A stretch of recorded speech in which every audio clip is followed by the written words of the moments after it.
All of the functions of your body, from the beating of your heart to the contraction of the rest of your muscles to your brain conducting signals, require energy in the form of adenosine triphosphate, or ATP.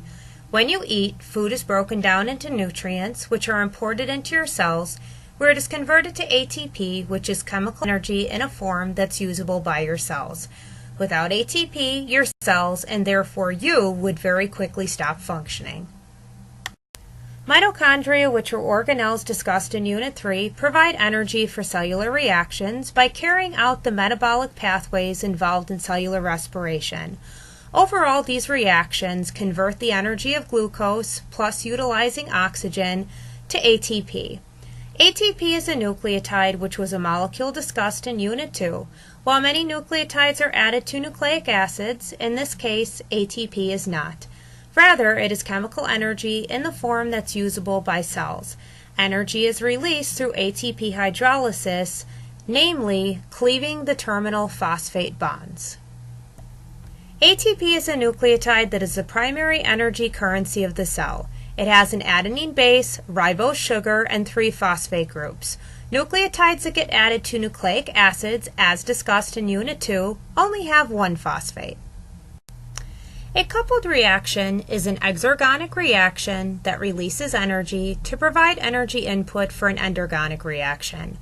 An example of a coupled reaction is photosynthesis. In this case, exergonic reactions from the sun release solar energy to provide energy for the endergonic reactions in plants to synthesize sugar molecules.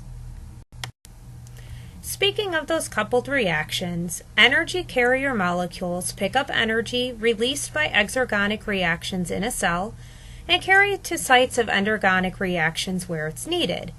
ATP is the most common energy carrier molecule in cells. How is ATP generated? The preferred energy source to generate ATP is glucose. Therefore, glucose is broken down by our cells to release energy in order to build ATP from ADP and phosphate. In turn, breaking one of the phosphate bonds in ATP then releases chemical energy to release ADP and phosphate and large amounts of energy needed for endergonic reactions. The sodium-potassium pump is an example of energy coupling. Once ATP is generated through glucose metabolism, it carries energy to where it's needed in the cell. In this case, the energy derived from exergonic ATP hydrolysis is used to pump sodium and potassium ions across the cell membrane in a direction that they would not normally travel. This is an example of active transport discussed in Part C of this lecture. A typical adult human uses about 2 billion ATP molecules per minute, therefore it's most efficient to constantly recycle ATP in our cells as depicted below. The energy released from the breakdown of food is used to add a phosphate to ADP to build ATP. ATP is then hydrolyzed to release ADP and phosphate along with energy needed by our cells. The breakdown of more food releases more energy used to add the phosphate back to ADP to regenerate ATP, which then can be reused. The speed at which a reaction occurs is determined by its activation energy, which is the amount of initial energy needed to start the reaction. Most metabolic reactions in our cells have high activation energies so that the reactions would proceed too slowly to be effective. Enzymes are proteins that lower activation energy to speed up or catalyze a reaction. They lower the activation energy by bringing reactants together so that our cells don't have to depend solely on kinetic energy for molecules to bounce together. Also keep in mind that enzymes are not consumed or changed during the reactions that they catalyze, therefore they can be reused in our cells. Enzymes, which are biological catalysts, lower the activation energy of a reaction. Notice the amount of activation energy required without the catalyst, shown in purple, and how much it decreases with the catalyst, shown in red. Therefore, the overall reaction will get started much more quickly with the enzyme. Enzymes are highly specialized, usually catalyzing only one particular reaction. Therefore, in metabolic pathways involving multiple reactions, each reaction is catalyzed by a different enzyme. So why are enzymes so specialized? This is due to the three-dimensional structure of the enzyme and of the reactants in the reaction that an enzyme catalyzes. Each enzyme has a three-dimensional shape that includes a notch or groove called an active site, which is a site where the reactants enter.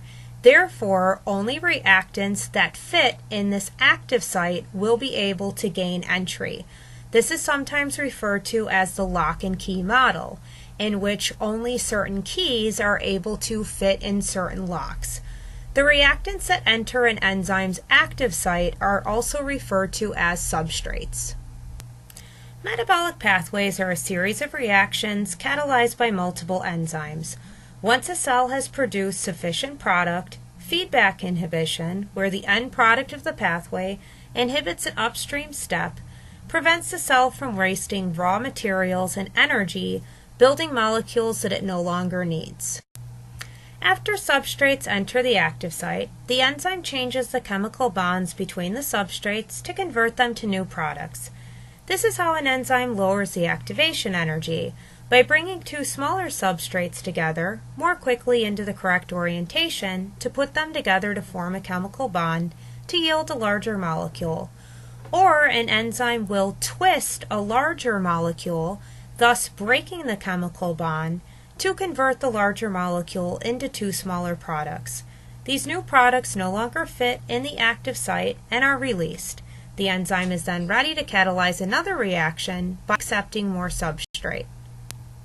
A substrate enters the enzyme's active site, and the enzyme changes its shape slightly to contort or twist the substrate to make it easier for the bonds to break, thereby increasing the rate of the reaction. Here we see a larger substrate being converted into smaller products. However, keep in mind that enzymes can also join together smaller substrates to form a larger product. Each enzyme has optimal conditions under which it functions best. These environmental conditions include pH, salt concentration, and temperature. For example, the enzymes in the human body function best at 98.6 degrees Fahrenheit or 37 degrees Celsius. Changing these ideal conditions can denature an enzyme, making it non-functional. As discussed in Unit 3, if a human fever gets too high, all of the proteins in their body will start denaturing. Since enzymes are proteins, this means that all of the enzymes that control all of the metabolic reactions in your cells will denature and your cells will stop functioning.